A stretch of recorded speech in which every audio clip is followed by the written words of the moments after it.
disparar una bradicardia, una taquicardia compensadora, más el efecto beta 1 que es más potente del isoproterenol que de la epinefrina. Y con la dopamina, dependiendo de la dosis, habíamos mencionado, pero una dosis de 0,5, lo que va a ocasionar es un estímulo de D1, que es vasodilatador, más un D2, que hace caer, debería caer la presión arterial diastólica, pero normalmente la diastólica se mantiene un poco. Y hay una bradicardia, y hay una taquicardia producida por beta 1.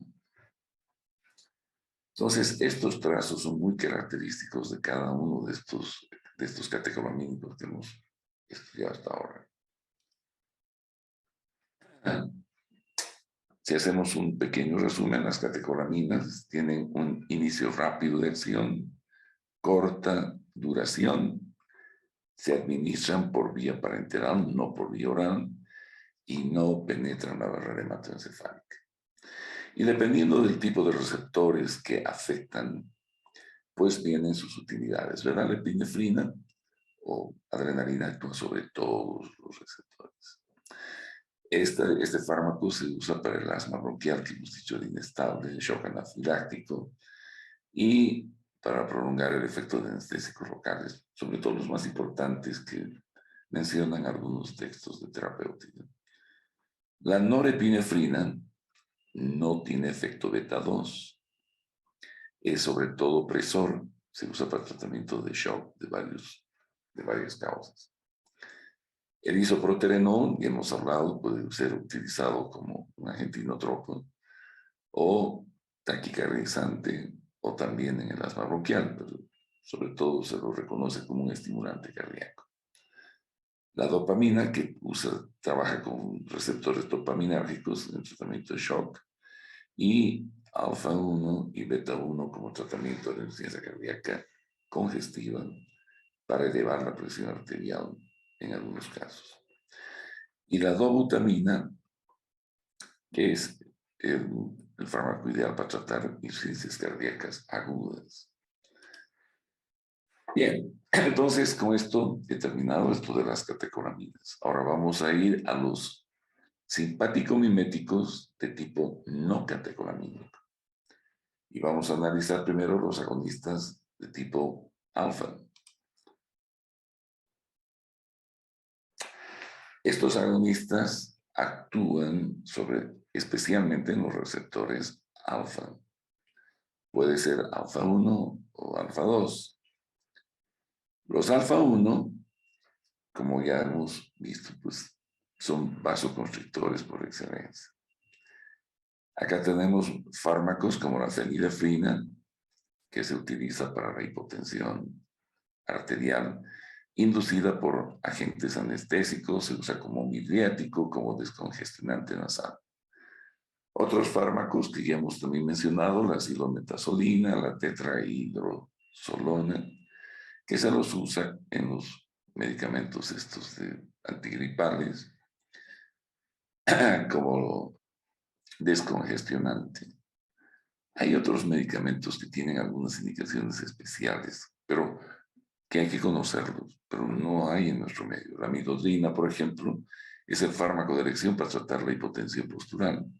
Estos pacientes que cambian de posición de forma brusca y sufren de mareos, a veces hasta hipotimias. El meterramino es ideal de tratar a pacientes que tienen anestesia espinal y hacen hipotensión. La mefenteramina se usa en la hipotensión, pero generalmente es hipotensión asociada a alguna arritmia que disminuye el gasto cardíaco. La metoxamina se utiliza en el shock, pero son indicaciones que están registradas y son fármacos que se usan en esas condiciones cuando están disponibles. Los agonistas del receptor alfa 2, que hemos dicho que es un fármaco o es un receptor asociado con una retroalimentación negativa, disminuyen obviamente la liberación de norepinefrina y esto hace caer la presión arterial. También produce sedación. El fármaco prototipo es la clonidina, que tiene como indicaciones importantes, porque es el fármaco de elección, la urgencia hipertensiva y también los tics asociados con el síndrome de Tourette. Este es por un efecto central. Normalmente se utiliza en este cuadro de tics, cuando los tics son leves y moderados. Pero si el paciente tiene un cuadro de tics severos, se prefiere usar el haloperidol, que es un fármaco que van a estudiar cuando hablen del sistema nervioso central. También están indicados estos agonistas del receptor alfa 2 para tratar el cuadro de déficit de atención asociado con hiperquinesia, en la profilaxis de la migraña, en la sofocación que algunos pacientes presentan, cuando se está tratando la dependencia al tabaco, al alcohol o los opioides, para disminuir los efectos que tienen el discontinuar estos medicamentos en pacientes que son dependientes físicos, el síndrome de abstinencia. Se usa también la clonidina para el tratamiento de la diarrea, estas diarreas crónicas y difíciles de tratar que presentan los pacientes con diabetes mellitus debido a una neuropatía en todo el plexo del sistema nervioso, del sistema digestivo, que es todo otro cerebro bastante complejo y interesante, ¿no?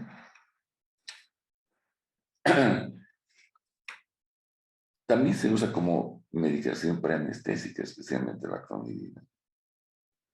No, pero el problema de esto es que produce una hipertensión cuando se discontinúa el fármaco. La causa es que cuando se discontinúa, incrementa la norepinefrina que estaba bloqueada por el resto del alfa 2. Este estimula alfa 1, pues se dispara la hipertensión.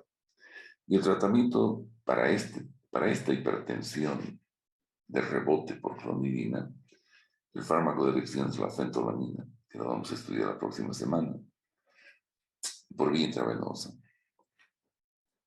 Otro fármaco que tiene que ver con el receptor alfa 2 es la dexmedetomidina.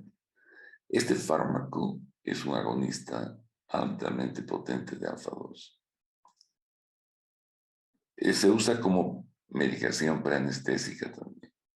Sus efectos, la sedación, la analgesia y la menor secreción en el aparato respiratorio alto. Nunca debe ser usada para la inducción de anestesia. Sí se puede utilizar para la medicación preanestésica, pero no para inducir, porque se requiere mayor dosis y esto va a llevar a una hipotensión severa al paciente. Entonces, hasta aquí podemos decir que los usos de los agonistas alfa-1 adrenérgicos, como la fenilefrina, es como descongestionantes por vasoconstricción, ¿verdad? La metoxamina, además de ser descongestionante, puede usarse para la hipotensión postural. La epinefrina, la norepinefrina y la dopamina, pues todos ellos tienen afinidad por el adrenoreceptor alfa-1 y esto se usa para estados de shock y temas más sistémicos. La epinefrina, hemos dicho que estimula todos los receptores, prolonga la duración de acción de todos los anestésicos, se usa en el shock anafiláctico y el bloqueo cardíaco completo o el paro cardíaco puede ser tratado con epinefrina. Y la norepinefrina, pues para tratar estados de hipotensión en casos de shock. Entre los fármacos estimulantes de alfa 2, además están la aproclonidina y la brimonidina. Ambos fármacos, en nuestro medio hay la brimonidina, que se usa para el tratamiento del glaucoma, vienen gotitas. La aproclonidina no hay en nuestro medio, se usa para el glaucoma en otras partes. La tizanidina tiene un uso especial en los pacientes con esclerosis lateral amiotrófica. Produce relajación muscular, que es uno de los problemas con ellos, la rigidez que pueden presentar en algunos episodios de su cuadro, que es intermitente. La lofexitina se usa en el tratamiento de la dependencia opioide en pacientes adictos a fármacos opioides. Tampoco hay en nuestro medio. La moxonidina y la rilmenidina, estos son también agonistas alfa-2, que junto con un agonismo en el receptor imidazol producen una caída de la presión arterial. Y están indicados especialmente estos fármacos para tratar la hipertensión arterial resistente al esquema de primera línea y el tratamiento del dolor neuropático. Entonces, los alfa-2 como la clonidina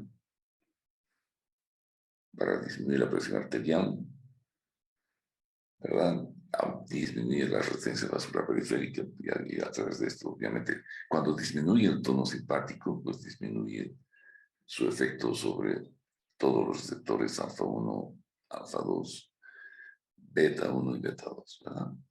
Y acá esto tiene que ver más con alfa-1 y beta-2. La clonidina disminuye el efecto del sistema simpático hiperactivo en pacientes en los que se les ha retirado el fármaco a los que son dependientes, como los narcóticos, el alcohol o el tabaco. En ellos el síndrome de abstinencia está claramente activo o hiperactivo del sistema simpático. Y la alfa-metildopa, que es convertida en alfa-metilnorepinefrina, tiene un mecanismo centralmente igual a la clonidina, ¿no? Y se puede utilizar, es el agente preferido para usar en pacientes con hipertensión y embarazo. Esto vamos a ver de acá unas 2 semanas. Bien, ahora los agonistas del receptor beta, que no son catecolamínicos. En el beta podemos hablar de beta 1, beta 2 y beta 3. Vamos a empezar estudiando el beta 1. El único agonista selectivo beta 1 que no sea catecolamino es el prenaltererol. Este es un no selectivo beta 1. No hay en nuestro medio y hace poco tiempo ha sido promovido en la FDA con una indicación para revertir el bloqueo beta. Vamos a hablar la próxima semana los bloqueadores beta, y cuando se quiere revertir rápidamente este bloqueo, pues el prenalterol es una opción en otras partes. Los beta 2, estos son los que tienen efectos más sistémicos, ¿no? Que afectan muchos órganos. Vamos a ver qué pasa con el receptor. Primero, bueno, aquí el beta 3 lo he puesto porque es cortito, ¿verdad? El beta 3 es el mirabegrón que no tenemos en nuestro medio, que se usa para las urgencias e incontinencias urinarias. Está bajo estudio actualmente para ser utilizado en la insuficiencia cardíaca congestiva. Sus efectos colaterales caen mucho la presión arterial, cefalea y infecciones urinarias. Pero el que más me interesa que veamos es los receptores beta 2. Estos. Digo, los agonistas beta 2, que se clasifican en 3 grandes grupos.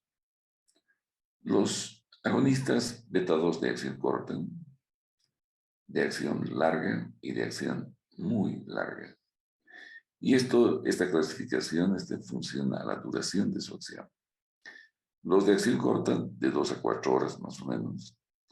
Los de acción larga, 12 horas. Y los de muy larga, de 24 o más horas. Y obviamente esto cambia sus perspectivas de uso terapéutico. Si empezamos a hablar primero de estos agonistas de acción corta, tenemos los que ya hemos mencionado antes, la terbutalina, el virbuterol y el salbutamol. En nuestro medio tenemos terbutalina y salbutamol. Estos son de acción rápida, 2 a 4 horas por vía inhalatoria. Se los usa para el ataque agudo de asma bronquial. Los aval, estos de acción larga, 12 horas, el salmeterol y el formoterol. Estos se usan para la profilaxis del asma bronquial, no en el tratamiento del ataque agudo, en la profilaxis. En la profilaxis del asma inducido por el ejercicio, pacientes que hacen ejercicio y hacen broncoespasmo, toman estos medicamentos para hacer ejercicio sin sufrir un broncoespasmo. En el asma bronquial persistente, ese asma que no cese, entonces normalmente se asocian estos agonistas beta de acción larga con corticoides por inhalación.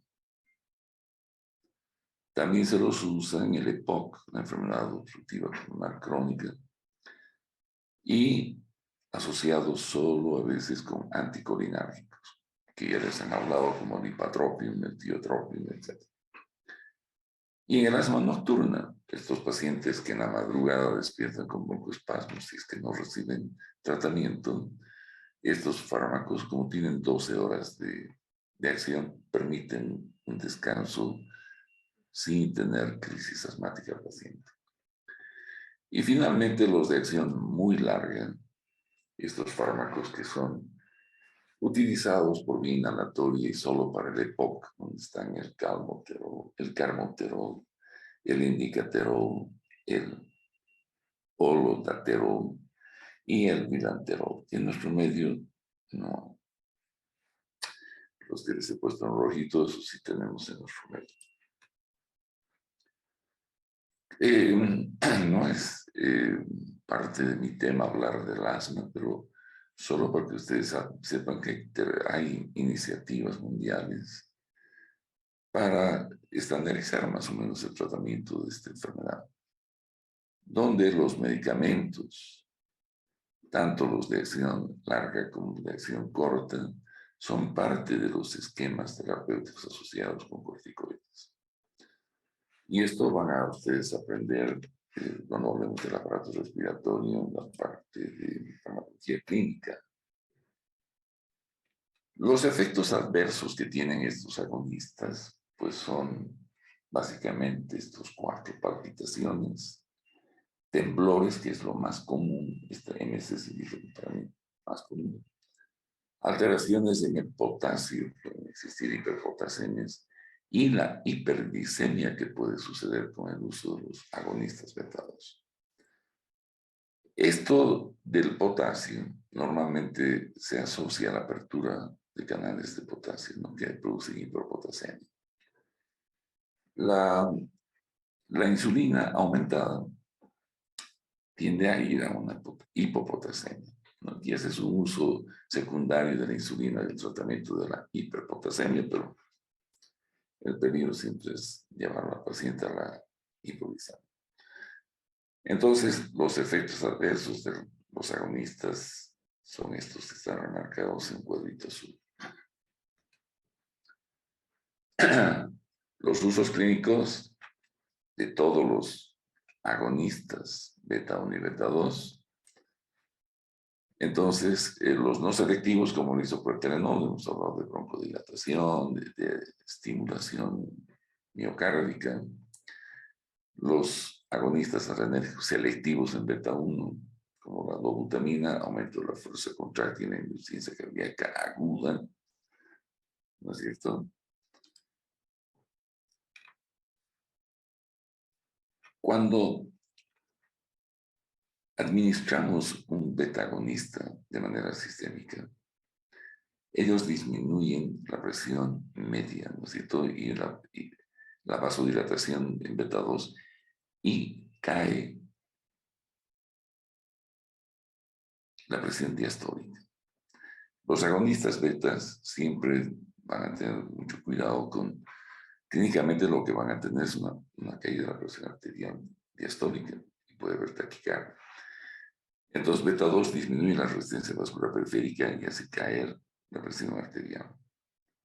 Si hay estímulo beta 1, va a haber un aumento de la frecuencia cardíaca, del volumen sistólico, del gasto cardíaco y también va a aumentar la presión de pulso.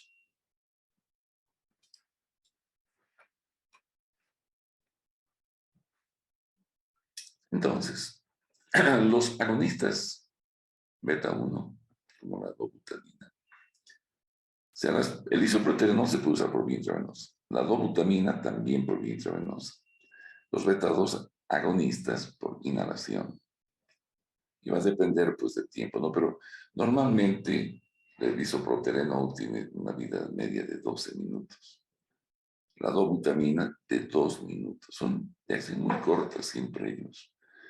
Mientras que los beta 2 de estos que serán por vía oral, los no catecolamínicos, vean, podemos llegar hasta 12 horas o más, como les he mencionado, los últimos que pueden pasar de 24 horas. Estos fármacos no penetran la barrera hematoencefálica, pueden ser destruidos más por la catecolometiltransferasa y menos por la MAO, y se eliminan por vía renal. Este SMART lo usan en los gringuitos para referirse o para acordarse. SMART significa inteligencia, inteligente. ¿Cuáles son los selectivos? ¿No? Salmeterol, el metaterol, el albuterol, la ritorlina, la terbutalina, pero hay más. Puede servirles a los que quieren o les gusta usar esos acrónimos. Las indicaciones puntuales de estos fármacos son la crisis de broncoespasmo, donde el salbutamol, un agonista beta de acción corta, es el fármaco de elección, ¿verdad? El isoproterenol es un fármaco ideal para usar cuando hay bradicardia o también en torsades de ponites o la torsada de puntas, que van a ver cuando estudiemos antiarrítmicos, me imagino. Normalmente para este tipo de pacientes lo que se hace es utilizar inicialmente estos fármacos estimulantes beta 1 y beta 2, pero luego incluso se puede utilizar el sulfato de magnesio como una alternativa terapéutica porque tiene alta letalidad. Es el preámbulo de extrasístoles polimórficas de origen ventricular que anteceden a una fibrilación y paro cardíaco. En insuficiencia cardíaca, la dobutamina. En la amenaza de parto prematuro o pretérmino, pues cualquiera de los agonistas, la ritorlina, no hay en nuestro medio, se puede usar el salbutamol o la terbutalina. Y en el EPOC y asociado o cualquier enfermedad asmatiforme o la enfermedad obstructiva pulmonar crónica, pues estos agonistas de acción corta o larga, dependiendo si se quiere tratar la crisis o se va a tratar, se va a hacer profilaxis. No voy a meterme a hablar de la terapia del broncoespasmo, pero además de los beta 2 agonistas, se pueden utilizar corticoides y anticolinárgicos como el Lipatrol. Y si no sé del broncoespasmo, también el sulfato de magnesio.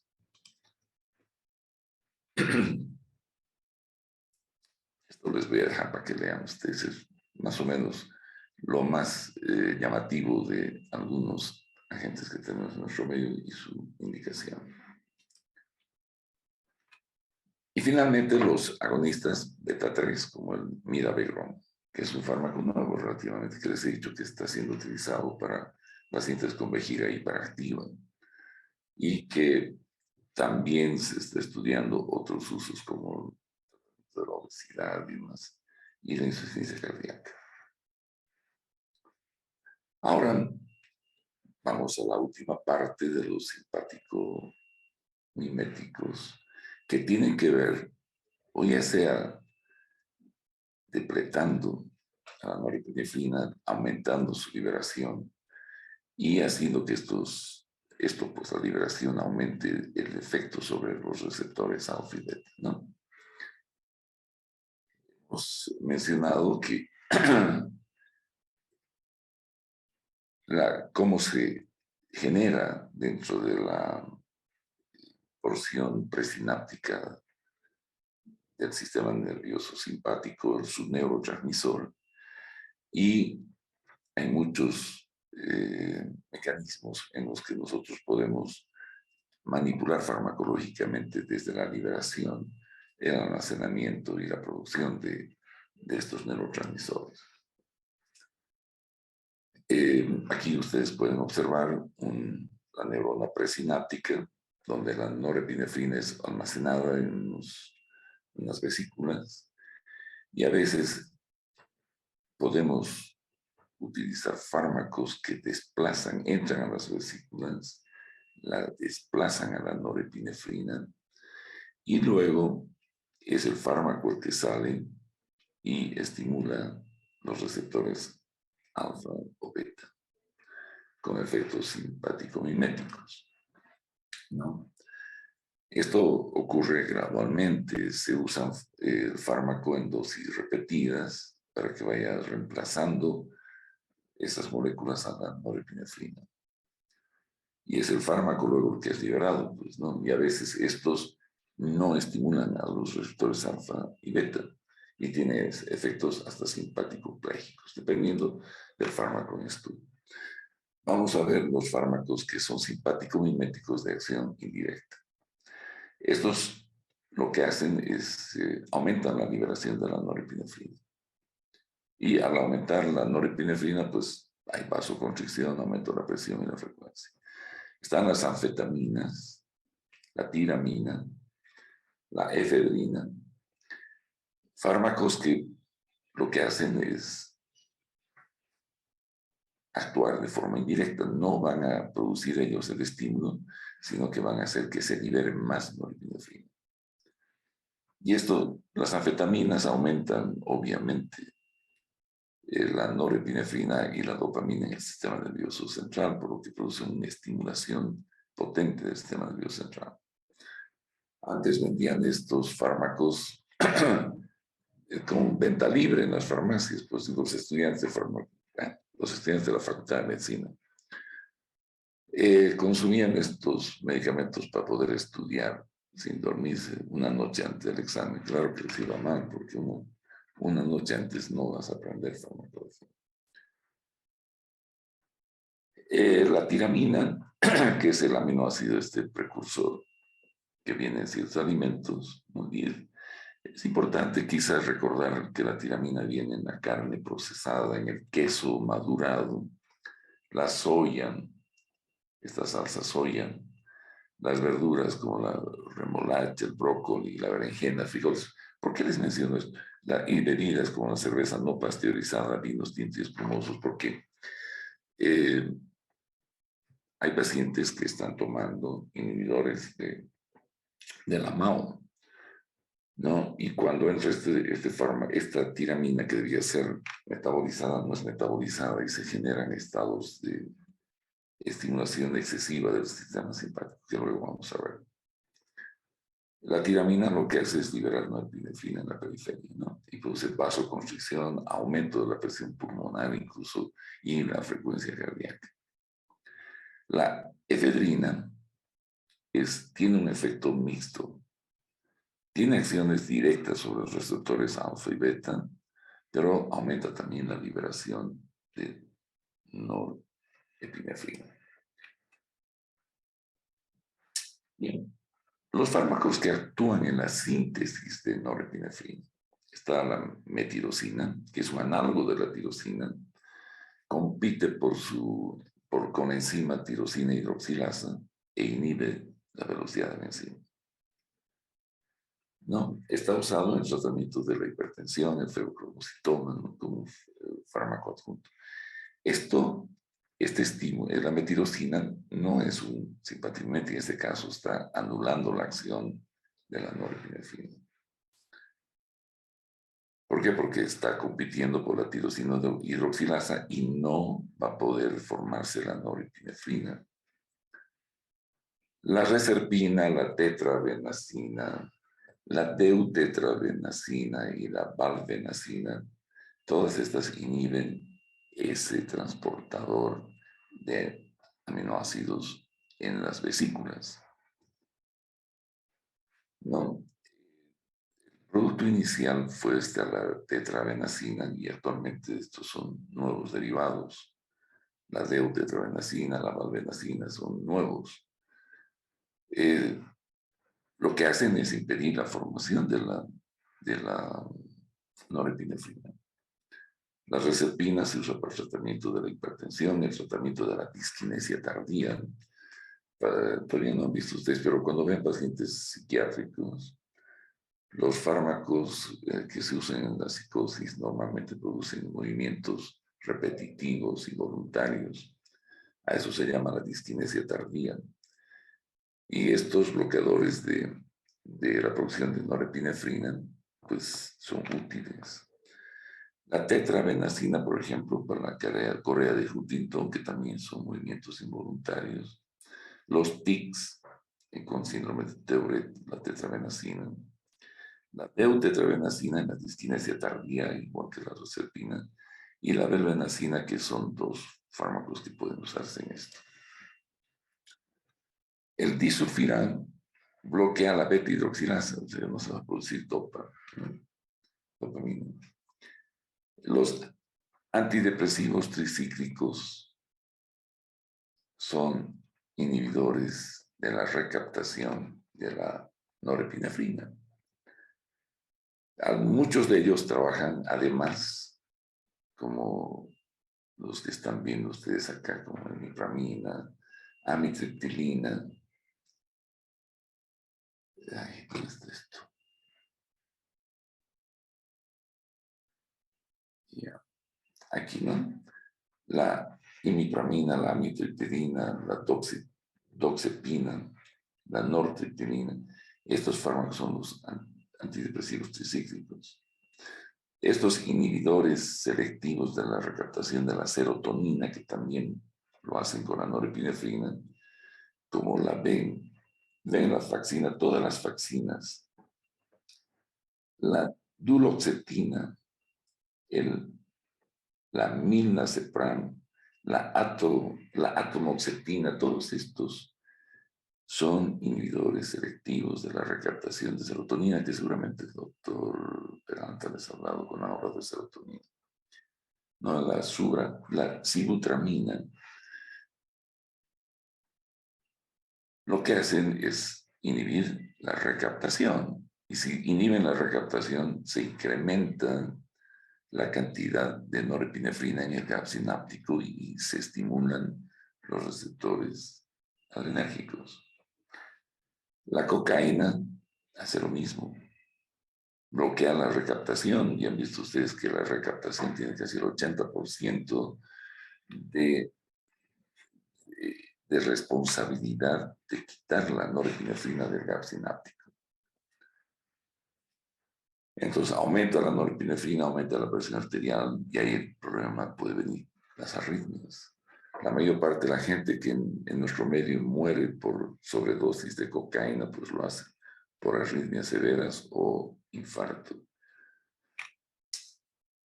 Inhibe la recaptación. Ya, entonces, normalmente los efectos de la cocaína en el sistema nervioso central es por un incremento de los niveles de dopamina que estimulan los receptores dopaminérgicos 2. El tratamiento para la adicción a la cocaína, el fármaco de adicción es la bromocriptina. La bromocriptina estimula los receptores dopaminérgicos de 2 y produce efectos similares a la cocaína. O sea que el paciente no va a tener un síndrome de abstinencia muy marcado. Y se va reemplazando la bromocriptina por la cocaína. Es decir, se deja de dar cocaína progresivamente y se da bromocriptina. Los efectos adversos de estos fármacos que actúan inhibiendo la recaptación o aumentando la liberación, como estos antidepresivos psíquicos, los inhibidores de la recaptación de la serotonina y la norepinefrina, la cocaína, todos ellos aumentan la cantidad de norepinefrina en las sinapsis. Y pueden haber efectos antidepresivos. Cuando disminuye la norepinefrina, hay depresión, hipotensión. Y cuando disminuye la dopamina también, pues Parkinson, ¿no? Entonces, dependiendo de los fármacos, estos que actúan en la síntesis, si lo hacen aumentando o disminuyendo, vamos a tener efectos, ya sea antidepresivos o más bien depresivos. La tiramina, lo que les mencionaba, normalmente es una amina que entra con esos alimentos que les he mencionado. Es metabolizada por la MAO. Y cuando un paciente que está tomando bloqueador de la MAO se ingiere los alimentos que hemos mencionado, especialmente el queso, vino rojo, algunos vegetales, entonces lo que va a pasar es que como no hay MAO, no hay metabolismo de la tiramina, y la tiramina lo que va a hacer es incrementar la norepinefrina en la sinapsis y va a haber un estímulo potente del receptor alfa-1 con una crisis hipertensiva que se la conoce como la reacción al queso. Pero no necesariamente es únicamente el queso, sino que pueden ser varios alimentos, como les he mencionado. Entonces, si un paciente está en tratamiento con bloqueador de la MAO, se debe tener la precaución de indicarle qué alimentos no debe ingerir. El fármaco ideal cuando existe este problema es utilizar antagonistas de los receptores alfa, como la fentolamina por vía intravenosa.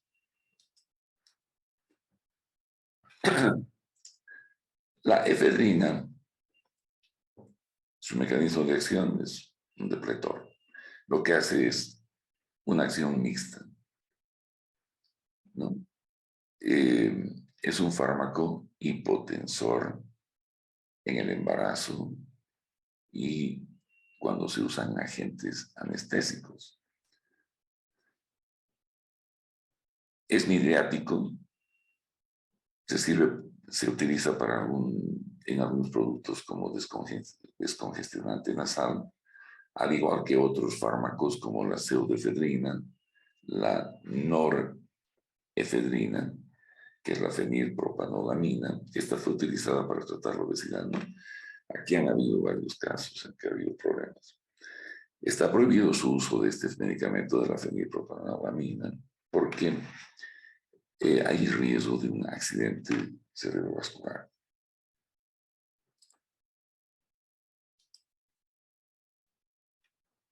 El metilfenidato es un fármaco que bloquea la recaptación de norepinefrina y dopamina. Es estimulante. Es el fármaco de elección en la actualidad en nuestro medio para tratar a los pacientes con déficit de atención y síndrome hiperquinesia. Tiene algunos inconvenientes el uso, ¿no? Porque puede empeorar los tics en el síndrome de Tourette. Y hay un riesgo de dependencia, especialmente cuando hay historia familiar de abuso de fármacos. Entonces, hay una nueva opción que es la atomoxetina, que puede reemplazar al metilfenidato en el manejo de este cuadro, que ahora es mucho más común en nuestro medio, pues en que familia no existe un chico hiperkinético con déficit de atención y que trae problemas del colegio y tiene problemas en todo lado donde va. Otro uso es del metilfenidato, la narcolepsia, ¿no? La farmacodirección es el modafinilo. El modafinilo es un fármaco parecido al metilfenidato y se utiliza en pacientes que tienen enfermedad que se llama de trabajadores de turnos.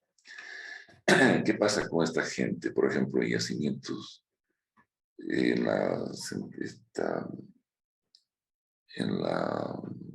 en Valle Hermoso, es no sitio la planta.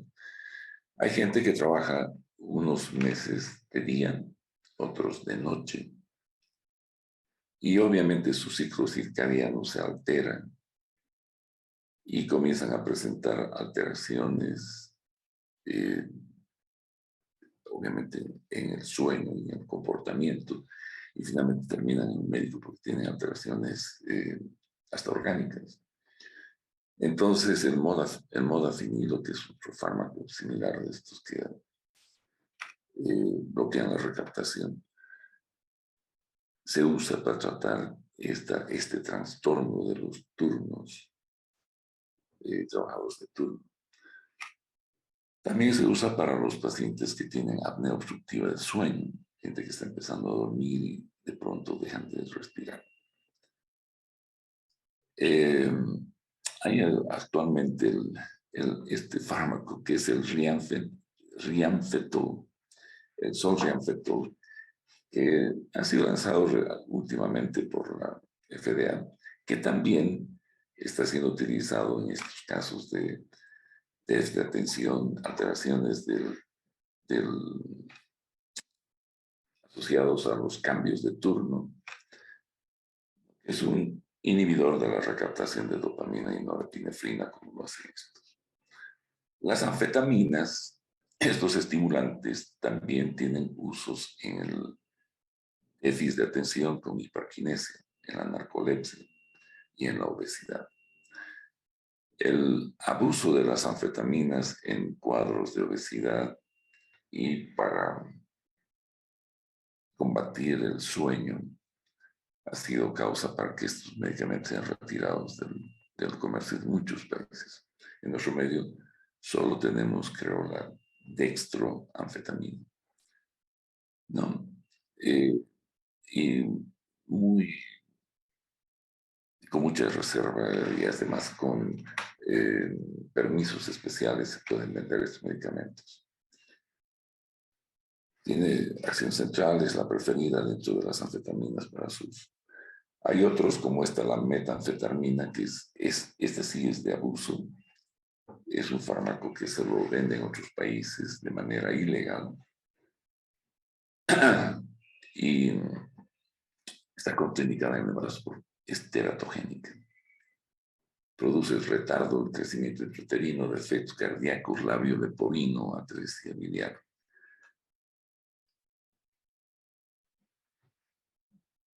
Otros fármacos que también afectan la síntesis de la norepinefrina son la guanetidina y el guanadrel, que lo que hacen es alterar la síntesis. Menos norepinefrina sirve para el tratamiento de hipertensión, que son usados muy rara vez, y por especialidad en nuestro medio no hay ninguno de los dos. Y en otros lados se requieren protocolos muy especiales para el manejo, ¿no?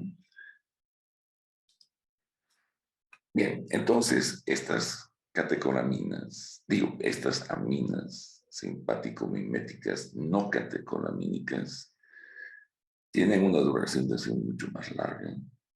Se puede administrar por otras vías como la oral y dependiendo del receptor al que afectan, pues las indicaciones son obvias.